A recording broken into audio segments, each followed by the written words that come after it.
further debate? I recognize the member from Oshawa. Thank you very much, Speaker, and I am glad to be able to stand in my place and speak to this private member's motion put forward by the member from Burlington. I appreciated the conversation that she and I had about this bill so that I could have a better understanding of where it was coming from. And I am happy to speak a bit about that, but I'm also looking forward to having part of that broader conversation about how we encourage more protections for home buyers. I think the nonpartisan piece to this conversation is that we want Ontarians to be able to have homes. I think that's true for all of us. So when people are goal setting for a new home, or they are making a significant purchase, the biggest purchase that most will be able to make in their whole lives, we want it to be accountable, we want it to be fair, and we want it to be successful. And so I think we are here talking about a very specific issue about ensuring that development charges are basically a line item, are listed, delineated in the sale of a home, so that a would-be home buyer or a future home buyer can see what they are required to pay. And I know, Speaker, that there are cases of people who have been surprised at closing, or of people who didn't budget for this significant cost. And that should never happen when we're talking about this many dollars all at one time. Houses are not inexpensive. Homes are not cheap. And so people budget for them. And we are hearing, and I have a number of cases here, about people who have actually been, have had to walk away from their dreams of a new home for various reasons. We also have, and I'll talk about it, home builders who are forcing people to sign non-disclosure agreements, which should not be allowed, and that is something that my colleagues and I have raised with various ministers on the other side, and it just hasn't been fixed yet. But when there's a problem, we want it to be able to be solved. And so this is a problem that the member from I didn't mean to upgrade. Well, anyway, the member from Burlington has brought forward, and as she and I discussed this, we are hearing from constituents, we are hearing from community members about real-world examples. And so that is part of the power of this place, is the people outside of this building that send us here to make changes, to make a difference. And so I appreciate this conversation. But what you pay in development charges should be itemized, right? And I support development charges, but I do know that they vary across the province, and that across the province, when they vary, it would make a difference to be able to see them.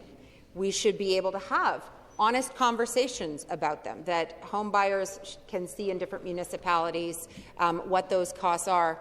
But the charges, if people can't budget for them and they're surprised by it, that is a problem.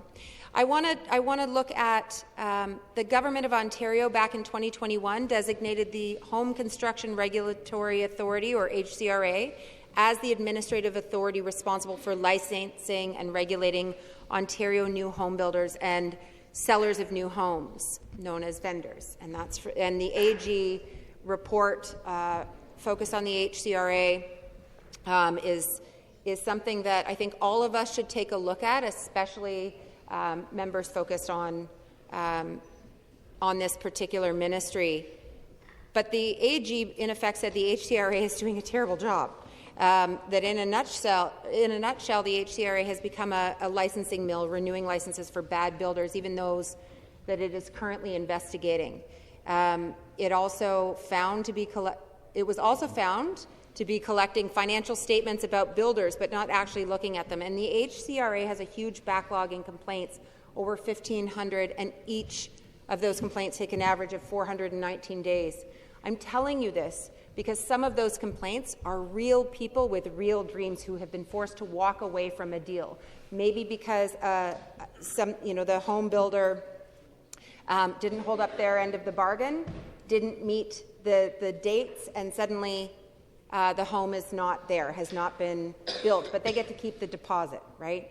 We hear about these things, and then the more you hear, the more you realize it's a bit of an epidemic. It's happening all over the place. But people can't talk about it because they've been forced to sign NDAs. So we are hearing from homeowners trapped in a newly built home with code violations like health and safety issues, are still fighting a builder or Terrion to get the home that they have already paid for, but they're not allowed to publicly speak out because of an NDA clause buried in the fine print. That should not be allowed. And so while I'm happy to talk about showing development charges on, like, in front of home buyers so that they can see that, they know what they're paying, they can budget for it.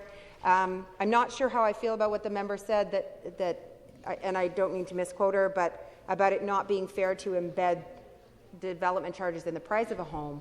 I want to be able to give those home buyers the option to have that rolled into financing.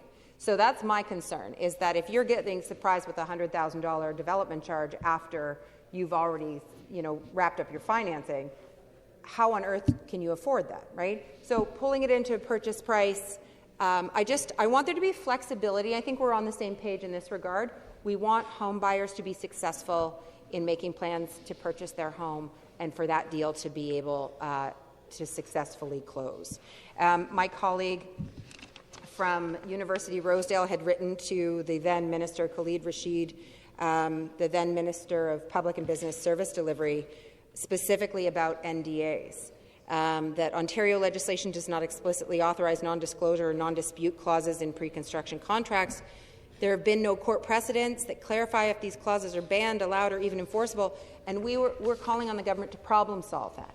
I have written multiple letters to that minister and also to the now Minister of Infrastructure about ensuring that people can get into these homes and that deals can be closed.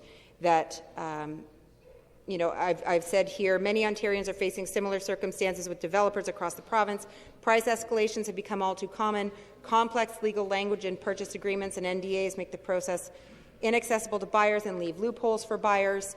And if we're finding out that home builders are putting the development charges on after when the sale is supposed to close, and that they're shifting it to the end as a surprise, and then people can't have to walk away from the deal, that home builder gets a lot of money, right? Like, it's just, this is on the developer side, not this bill, but we're seeing things that are not being reined in by this government, that are allowing fewer people to be successfully housed. And so I support this, but I look forward to the many other opportunities that this government has to do a better job to ensure people are housed. Thank you, Speaker.